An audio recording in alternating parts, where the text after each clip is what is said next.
Banyak fakta menarik tentunya setelah kita mendengarkan bahwa Densus 88 anti teror ini berhasil mengungkap tempat pelatihan generasi muda Jamaah Islamiyah di Semarang, Jawa Tengah. Kemudian juga kita nanti akan lihat bagaimana proses perekrutannya dan juga dari mana sebenarnya aliran sumber dana ini datang. Untuk bisa membahas hal ini sudah hadir di samping saya yang pertama adalah Pak Benny Mamoto. Ini merupakan Ketua Pelaksana Harian Kompolnas yang juga pernah berada di Densus 88. Selamat malam Pak Benny Mamoto. Bagaimana kabarnya? Baik.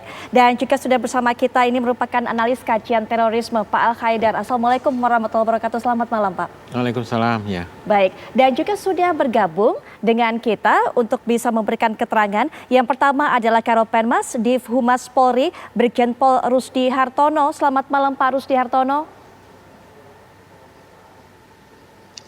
Selamat malam Mbak Putri. Baik, dan juga sudah hadir bersama kita Direktur Penegakan Hukum BNPT Brigjen Pol Edi Hartono. Pak Edi, selamat malam.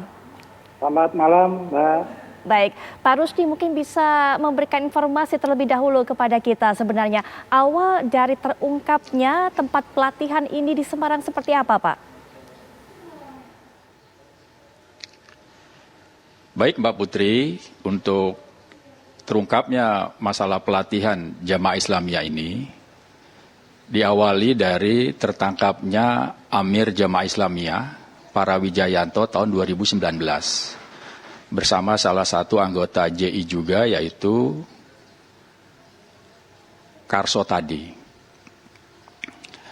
Kemudian dari mereka kita mendapatkan bukti yaitu laptop. Dari isi laptop itu Densus mempelajari dan di dalamnya terdapat foto maupun video hasil rekaman daripada kegiatan pelatihan militer yang mereka lakukan di Desa Gintungan, Kecamatan Bandungan, Kabupaten Semarang.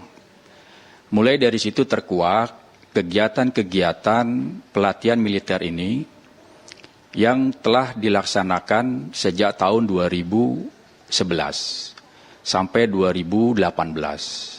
Sudah 7 angkatan melaksanakan pelatihan.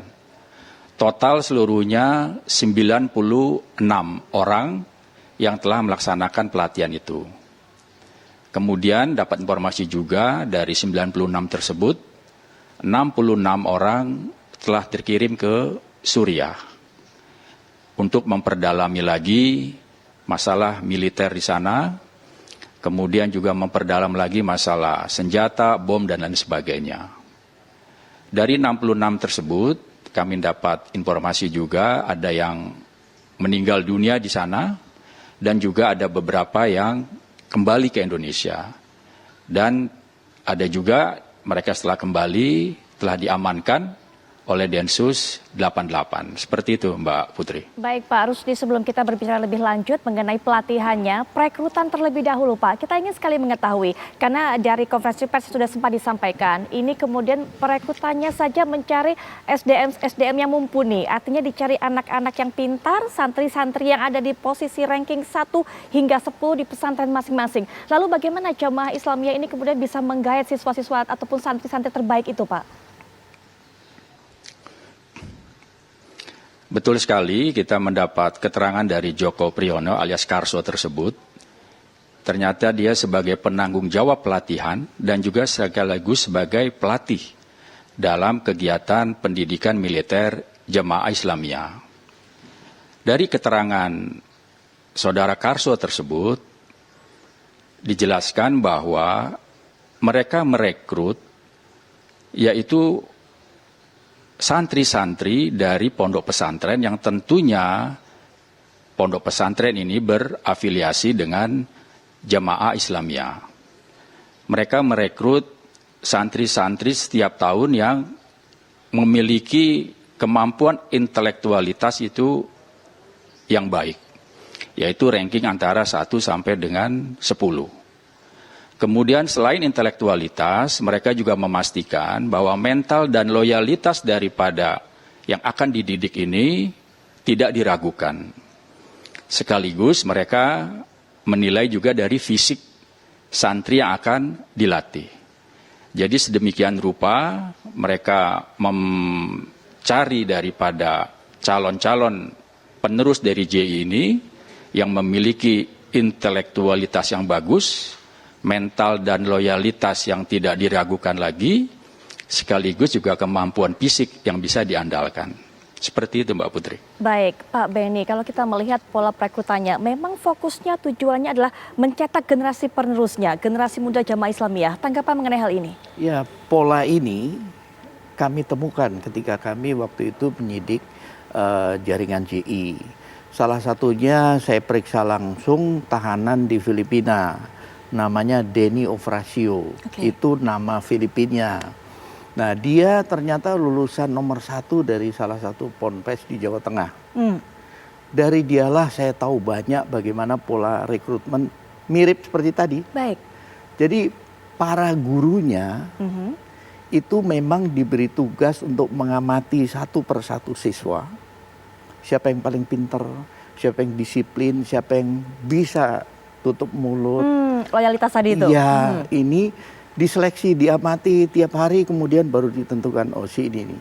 Kemudian nanti didekati, dia akan dimasukkan kelas khusus malam hari. Disitulah pembinaan khusus menuju ke nanti siap-siap kalau lulus dikirim ke Filipina Selatan. Masuk camp Abu Bakar, pelatihan di sana. Jadi memang sistematis sekali. Ini hampir sama pola ini. Hanya dulu sumbernya hanya beberapa ponpes, kalau saya amati tadi yang disampaikan cukup banyak ponpes yang berafiliasi sehingga sumbernya lebih banyak. Dan ketika melihat perjalanan sudah dari tahun 2011, berarti memang cukup rapi dalam proses rekrutmen tadi. Karena yang dipilih adalah orang-orang yang bisa tutup mulut, yang bisa jaga, karena punya disiplin tinggi. Baik. Nah, ini menarik sekali. Jadi ada kesamaan pola dan disesuaikan dengan perkembangan situasi sehingga mereka berhasil merekrut segitu banyak dalam rentang waktu lama tidak terdeteksi. Ini menarik karena beberapa kali diskusi kami dengan teman-teman di Densus, kita sering sharing, kita sering berbagi pengalaman. Di tengah teman-teman sibuk memburu jaringan JAD yang melakukan beberapa kali aksi teror, ternyata tidak melupakan jaringan JI. Dan perjalanan panjang inilah yang kemudian menghasilkan pengungkapan yang menurut saya itu sangat signifikan karena berhasil mencegah. Bayangkan ketika bentukan ini kemudian nanti yang pulang dari Suriah kemudian merancang satu serangan, maka dampaknya akan jauh lebih serius. Karena pengalamannya sudah cukup selama di Suriah. Belum lagi pendanaan, juga cukup untuk melakukan berbagai macam aksi teror dalam skala besar. Meskipun Dr. Hasyari sudah nggak ada, Upik siap meneruskan. Baik, nanti kita akan bahas lebih lanjut lagi mengenai perekrutan, kemudian juga pola pelatihan dan juga aliran dana. Tadi sudah sempat disinggung oleh Pak Beni. Pak Al-Haidar pasti punya catatan tersendiri, karena kalau tadi sudah kita dengarkan bersama, begitu rapihnya, begitu terkonsepnya, terencananya, sehingga kemudian ini regenerasinya juga berjalan cukup baik. Tapi nanti kita akan bahas, kita akan jeda sejenak, kami akan segera kembali.